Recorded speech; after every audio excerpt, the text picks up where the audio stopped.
Il y a des vérités qu'on préfère éviter, parce qu'elles dérangent, parce qu'elles révèlent des choses qu'on n'a pas forcément envie d'admettre sur soi-même.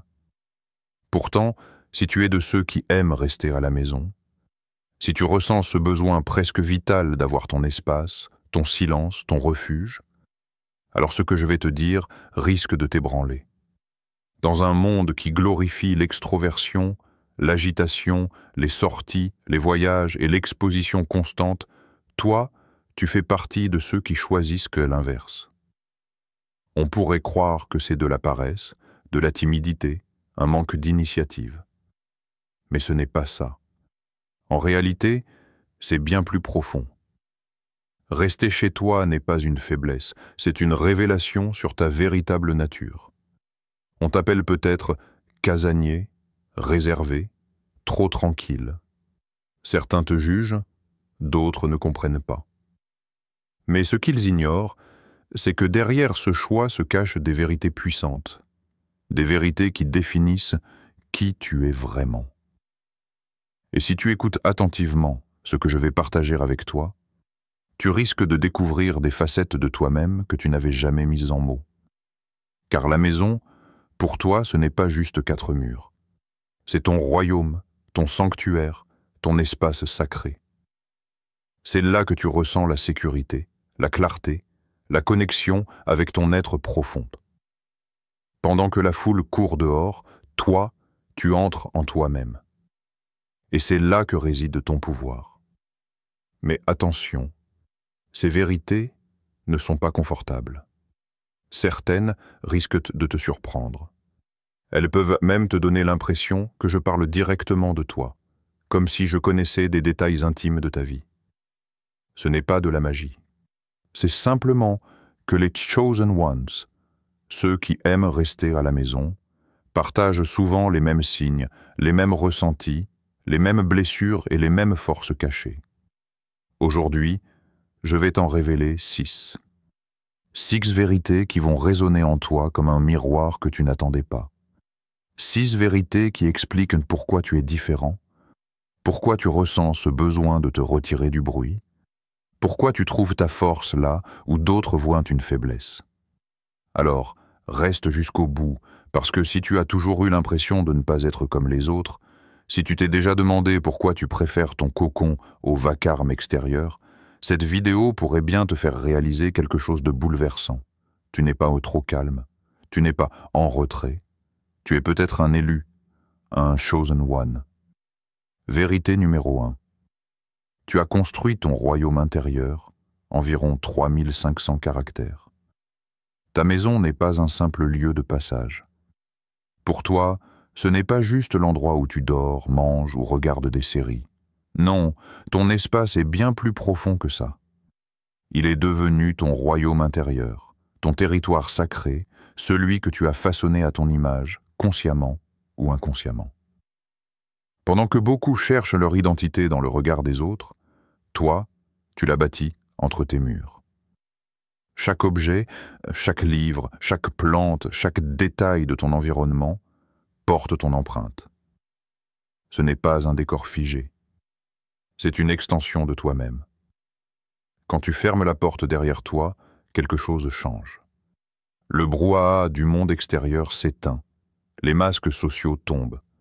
Tu n'as plus besoin de prétendre, de sourire par politesse ou de faire semblant de t'intéresser à des conversations vides. Chez toi, tu es vrai, sans filtre, sans artifice. Et c'est là une vérité que peu de gens comprennent. Tu n'as pas fui le monde, tu as simplement choisi de créer le tien. Ton royaume intérieur est le reflet de ton âme.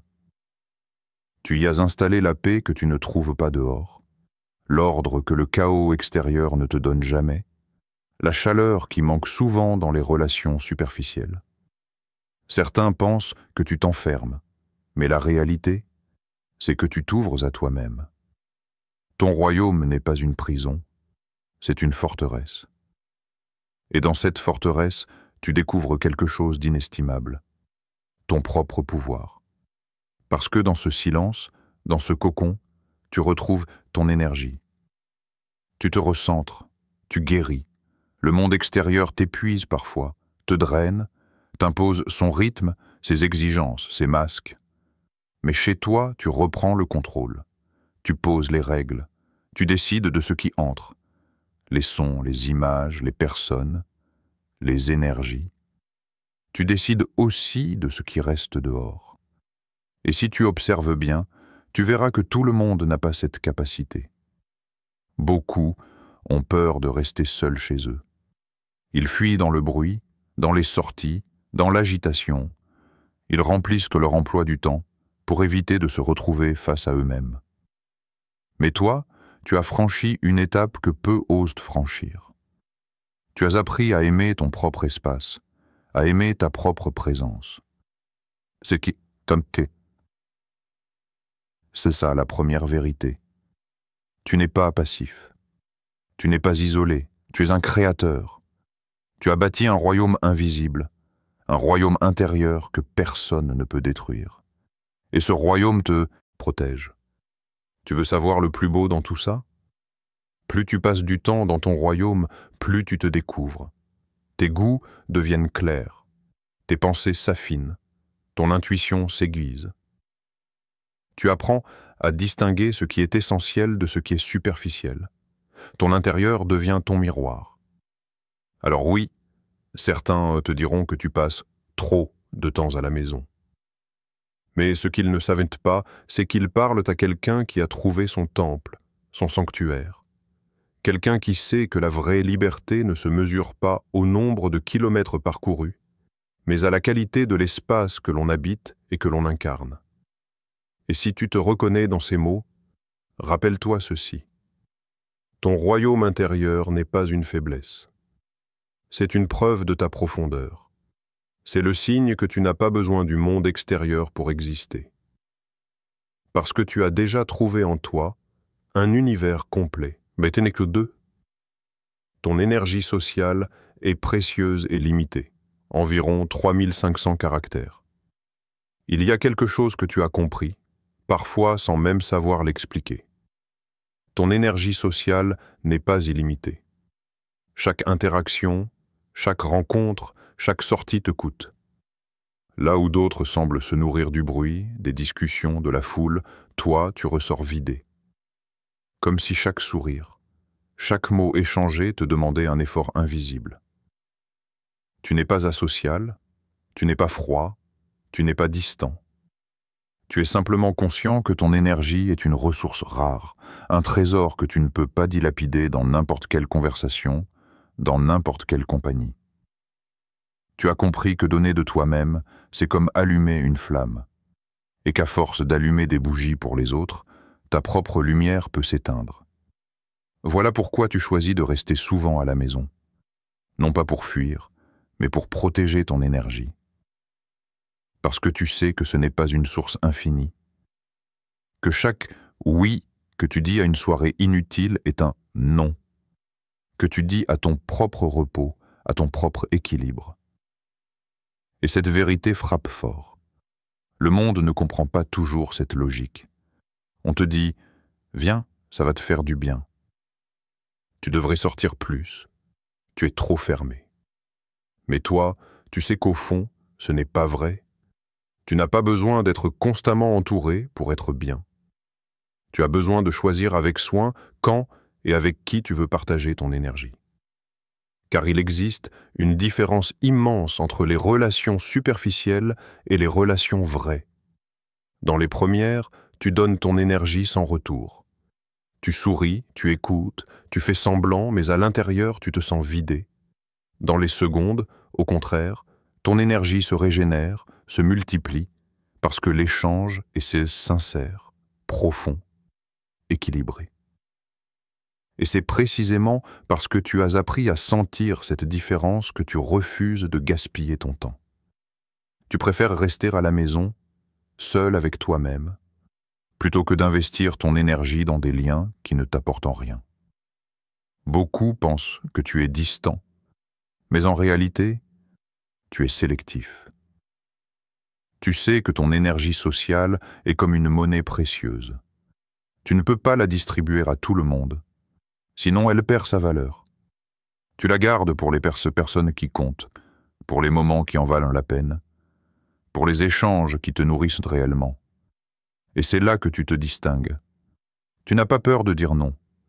Tu n'as pas peur d'être en retrait, parce que tu sais que chaque minute passée dans des conversations forcées, c'est une minute volée à ton équilibre intérieur. Cette vérité est dure parce qu'elle te met parfois en décalage avec le monde. Mais elle est aussi libératrice. Elle t'apprend que tu n'as pas à plaire à tout le monde. Tu n'as pas à être partout. Tu n'as pas à donner ton énergie à ceux qui ne la respectent pas. Ta maison, ton cocon, devient alors ton lieu de recharge. Comme une batterie que tu reconnectes à sa source. Tu entres dans ton espace, tu respires, tu médites, tu te recentres. Et peu à peu, tu sens ton énergie revenir. Non pas pour la gaspiller dehors, mais pour la consacrer à ce qui a du sens. Alors retiens ceci. Si tu te sens fatigué après trop de monde, trop de bruit, trop d'interactions, ce n'est pas une faiblesse. C'est la preuve que tu as une sensibilité particulière, que tu ressens plus profondément, que tu vis plus intensément. Et c'est pour ça que ton énergie sociale est si précieuse. Tu n'as pas besoin de la justifier, tu as seulement besoin de l'honorer. Parce qu'au fond, tu le sais, celui qui respecte son énergie, respecte son âme. Vérité numéro 3. Tu deviens maître de ton temps. Environ 4000 caractères. Le temps. Voilà une ressource que tout le monde croit posséder, mais que très peu savent réellement maîtriser. La plupart des gens vivent en fonction d'horaires imposés, de rendez-vous, d'obligations sociales, de distractions extérieures. Ils courent sans cesse, sans même se demander où, ni pourquoi. Mais toi, en choisissant de rester chez toi, tu as découvert une vérité fondamentale. Ton temps t'appartient vraiment. Quand tu fermes la porte et que tu t'isoles du monde, tu reprends le contrôle de ton horloge intérieure. Tu n'es plus esclave des agendas surchargés, des sorties imposées, des obligations superficielles. Tu te rends compte que chaque heure passée dans ton espace peut devenir une graine que tu plantes. Une graine de lecture, de repos, de réflexion, de créativité, d'apprentissage. Et c'est là que se révèle la différence entre toi et beaucoup d'autres. Tandis que certains ont peur du vide et cherchent à remplir leur emploi du temps d'activités extérieures, toi, tu n'as pas peur du silence.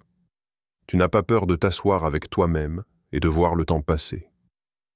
Parce que tu sais que ce temps n'est pas perdu, il est investi. Petit à petit, tu découvres que la maison est bien plus qu'un refuge. C'est une école. Une école où tu apprends à écouter ton rythme, à respecter tes cycles, à comprendre quand ton corps a besoin de repos et quand ton esprit a besoin de créer. Tu ne suis plus l'horloge de la société, tu suis ton horloge intérieure. Et cette liberté est puissante. Dans ces moments, tu expérimentes une vérité que peu acceptent. Le temps ne se tue pas, il se vit. Beaucoup sortent pour passer le temps, comme si c'était un fardeau à éliminer. Toi, tu comprends que chaque instant est une matière première précieuse. Le temps, pour toi, n'est pas un vide à combler, c'est une richesse à façonner. Et cette vérité, aussi simple qu'elle paraisse, change tout. Car elle fait de toi un maître de ton existence. Tu n'attends pas que le monde t'impose un rythme, tu crées le tien. Tu n'attends pas que quelqu'un décide pour toi ce que tu dois faire. Tu explores, tu choisis, tu construis. Ton temps devient un terrain d'expérimentation. Alors oui, certains te diront que tu ne vis pas assez vite, que tu ne profites pas assez de la vie. Mais ce qu'ils ne comprennent pas, c'est que tu profites différemment. Là où ils accumulent des expériences superficielles, toi tu approfondis chaque instant. Tu ne cherches pas à courir, tu cherches à vivre pleinement. Et ça, c'est une sagesse rare. Il y a aussi une autre dimension. Le monde extérieur peut être envahissant.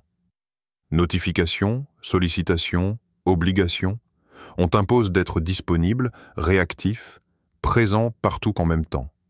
Mais quand tu choisis ton cocon, tu choisis aussi de dire non au chaos. Tu choisis de reprendre possession de ton attention, de ton focus, de ta paix.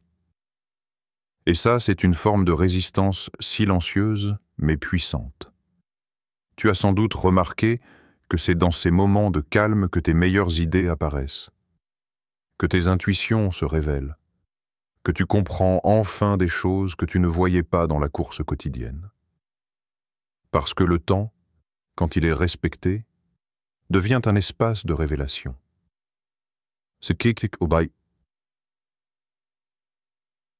La troisième vérité. En restant chez toi, tu ne gaspilles pas ton temps. Tu l'élèves. Tu l'utilises comme une arme, comme un outil, comme une matière première pour créer, réfléchir, guérir et évoluer. Tu es l'architecte de ton emploi du temps, et ça fait de toi un maître de ton destin. Alors, la prochaine fois que tu culpabiliseras de rester à la maison, souviens-toi. Tu n'es pas en train de perdre ton temps. Tu es en train de le reprendre. Et ce simple choix fait de toi quelqu'un de rare. Quelqu'un qui ne laisse pas le monde décider à sa place, quelqu'un qui vit selon sa propre mesure. Parce qu'au fond, la vraie liberté ne se trouve pas dans le nombre de lieux que tu visites ou de personnes que tu fréquentes, mais dans la manière dont tu choisis de vivre ton temps. Et toi, tu as compris cela. Tu es devenu maître de ton temps. Vérité numéro 4. La solitude devient une force et non une faiblesse. Environ 4000 caractères. La plupart des gens redoutent la solitude. Ils la fuient comme on fuit une maladie. Ils remplissent leur journée d'activités, de sorties, de conversations, de bruit, juste pour ne pas se retrouver face à eux-mêmes. Mais toi, tu as découvert une vérité que peu osent affronter. La solitude n'est pas une punition, c'est une force. Quand tu restes chez toi, tu n'es pas abandonné. Tu n'es pas marginal. Tu n'es pas coupé du monde, comme certains pourraient le croire. Tu es au contraire connecté à toi-même. Et c'est là que réside ton véritable pouvoir. Car dans ce silence, tu entends des choses que d'autres n'entendront jamais. Tu entends la voix de ton intuition. Tu ressens tes véritables émotions. Tu prends conscience de tes désirs profonds, de tes blessures, de tes forces. Là où beaucoup se perdent dans le bruit extérieur, toi tu te retrouves dans le silence intérieur. Et c'est paradoxal, plus tu acceptes la solitude, moins tu te sens seul. Parce que tu découvres que tu n'as pas besoin de 1000 visages autour de toi pour exister. Tu as besoin de toi. Tu apprends à t'aimer, à t'accompagner, à être ton propre soutien. Bien sûr, ça dérange. Dans une société où l'on associe popularité à valeur personnelle, solitude rime souvent avec faiblesse. Mais tu sais que c'est l'inverse. Celui qui fuit la solitude n'a pas encore appris à se rencontrer. Celui qui sait rester seul, lui, possède une force que rien ne peut ébranler. La solitude t'a donné une clarté que les autres n'ont pas. Tu sais reconnaître les faux sourires, les relations superficielles, les masques sociaux. Tu sais aussi apprécier les vraies connexions, celles qui ne se nourrissent peut-être pas d'apparence, mais d'authenticité. Parce que tu n'as pas peur du vide, tu ne te contentes pas de liens creux pour le remplir. C'est une puissance silencieuse. Une puissance qui ne s'exprime pas dans le vacarme, mais dans la profondeur. Une puissance qui fait que tu n'as pas besoin d'être validé en permanence. Tu n'as pas besoin d'une foule pour sentir ta valeur. Tu sais qui tu es, même quand personne ne te regarde. Et cette force attire. Les gens sentent que tu n'es pas dépendant, que tu n'as pas besoin d'eux pour exister. Tu n'es pas collant, tu n'es pas dans le manque, tu es dans le choix. Si tu acceptes une présence dans ta vie, ce n'est pas par peur d'être seul, mais par désir d'un vrai partage. Et ça, c'est rare, précieux, puissant. Alors oui, parfois la solitude est inconfortable. Elle te met face à tes doutes, à tes blessures, à tes ombres. Mais c'est justement parce que tu l'as affrontée que tu t'es renforcé. Là où d'autres fuient leurs démons en se noyant dans le bruit, toi, tu as choisi de les regarder en face. Et c'est ainsi que tu as grandi. Tu as compris que la solitude est un laboratoire intérieur. Elle t'a appris à réfléchir par toi-même, à créer, à écouter ton cœur. Elle t'a montré que tu pouvais être ton propre ami, ton propre conseiller, ton propre refuge. Et une fois que tu as découvert ça, plus rien, ni personne ne peut t'enlever cette liberté. Voilà pourquoi la solitude est ta force. Elle n'est pas un vide, mais une plénitude. Elle n'est pas un manque, mais une rencontre. Elle n'est pas une faiblesse, mais une preuve que tu as atteint un niveau d'indépendance émotionnelle que beaucoup n'atteindront jamais. La vérité est là. En choisissant de rester seul, tu n'as pas perdu. Tu as gagné. Tu as gagné toi-même. Vérité numéro 5. Tu vois le monde extérieur avec un regard différent, environ 3500 caractères. Il y a quelque chose qui change en toi quand tu passes beaucoup de temps dans ton cocon. Le silence, la solitude et l'ancrage que tu cultives chez toi aiguisent ton regard. Et quand enfin tu sors, que tu retournes dans le bruit et la foule, tu ne vois pas les choses comme tout le monde. Ton regard est différent. La plupart des gens, habitués au vacarme quotidien, ne remarquent plus rien. Ils marchent vite, plongés dans leur téléphone, préoccupés par leurs obligations. Ils ne voient pas les détails. Ils ne perçoivent pas les énergies. Ils traversent leur environnement en pilote automatique.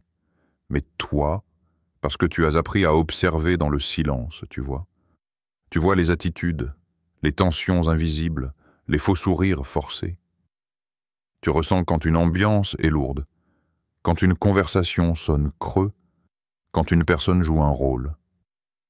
Tu captes ce que les autres dissimulent.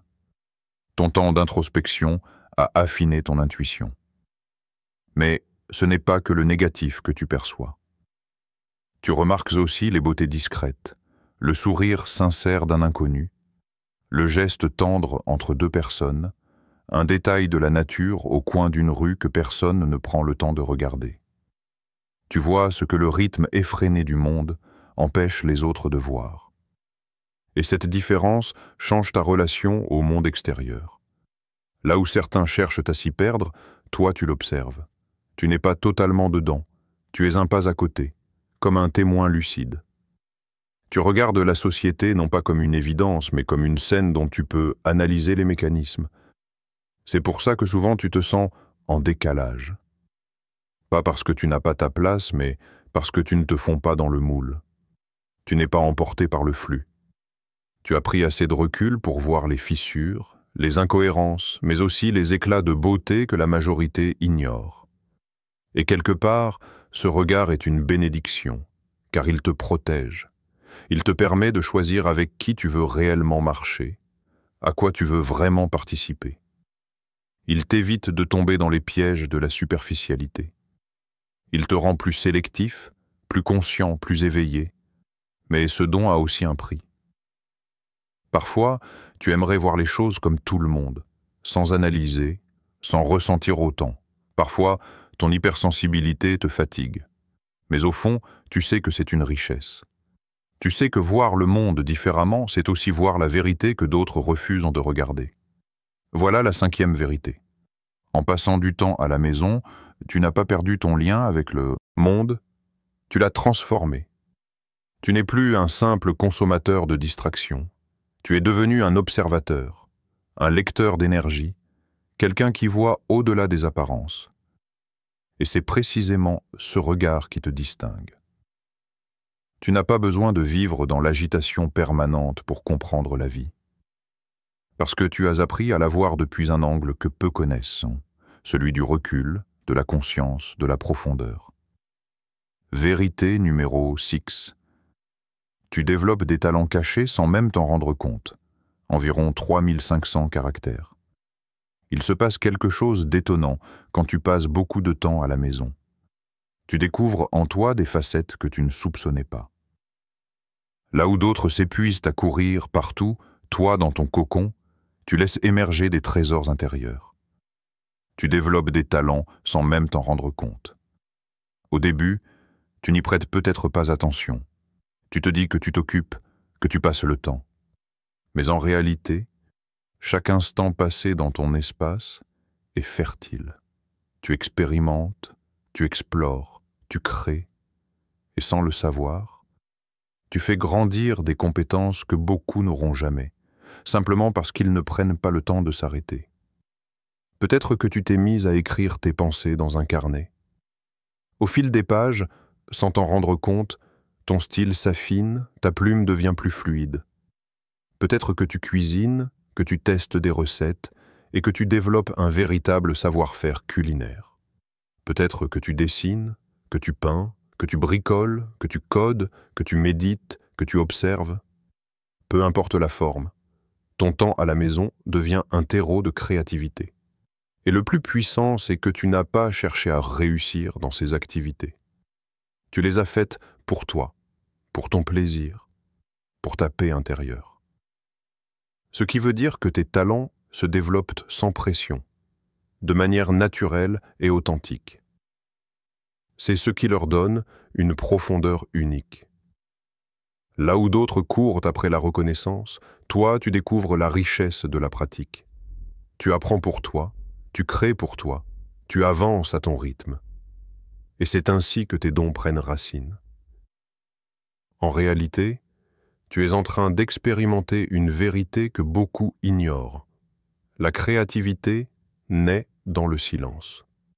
Elle ne jaillit pas dans le vacarme constant, mais dans les moments de calme, dans ces instants où tu es seul avec toi-même. Et comme tu sais rester dans cet espace, tu donnes à ton imagination le temps et l'espace de fleurir. Souvent, tu ne te rends pas compte de ce que tu bâtis.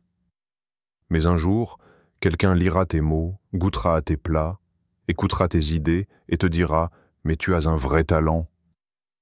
Et c'est à ce moment-là que tu réaliseras que ce que tu considérais comme une simple habitude était en fait une compétence précieuse. Voilà la 6e vérité. En choisissant ton cocon, tu n'as pas perdu ton temps.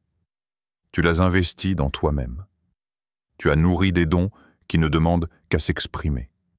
Des dons qui feront peut-être un jour ta force, ton art, ton métier ou simplement ton bonheur personnel. Alors, ne minimise pas ce que tu fais dans ton silence, car ce silence est fécond. Il est le lieu où tu te découvres, où tu t'affines, où tu deviens. Même sans t'en rendre compte, tu es en train de faire naître des parties de toi que tu n'avais jamais rencontrées. Et c'est peut-être ça le vrai cadeau de ton choix. Rester à la maison n'a pas fait de toi quelqu'un d'ennuyé ou de passif. Ça a fait de toi un créateur, un chercheur, un bâtisseur. Et ces talents cachés que tu laisses éclore aujourd'hui, ce sont eux qui, demain, révéleront ta véritable lumière. Tu l'as compris, rester à la maison n'est pas une fuite, ce n'est pas un défaut, et encore moins une faiblesse. C'est un choix profond, parfois inconscient, qui révèle des vérités puissantes sur toi. Tu as bâti ton royaume intérieur, tu protèges ton énergie, tu maîtrises ton temps, tu transformes ta solitude en force, tu observes le monde avec lucidité et tu développes même des talents cachés. Ces 6 vérités ne sont pas anodines. Elles montrent que tu appartiens à une catégorie rare, celle des êtres conscients, sensibles, éveillés, des chosen ones. Des personnes qui n'ont pas besoin de se perdre dans la foule pour se sentir exister, parce qu'elles ont trouvé en elles un espace plus vaste que n'importe quel lieu extérieur. Alors, la prochaine fois que quelqu'un te dira « tu devrais sortir plus », rappelle-toi que tu n'as rien à prouver. Ton choix de rester à la maison n'est pas un retrait, mais une affirmation silencieuse. Je sais qui je suis, je sais ce que je vaux, je sais où est ma force. Mais souviens-toi aussi, ces vérités t'appartiennent et elles t'invitent à les utiliser. Protège ton énergie, développe tes dons, fais de ton temps une œuvre d'art. Parce que ce que tu construis dans ton silence aujourd'hui peut devenir la lumière qui guidera d'autres demain. Alors je te pose une question. Et toi, que fais-tu de ton royaume intérieur ?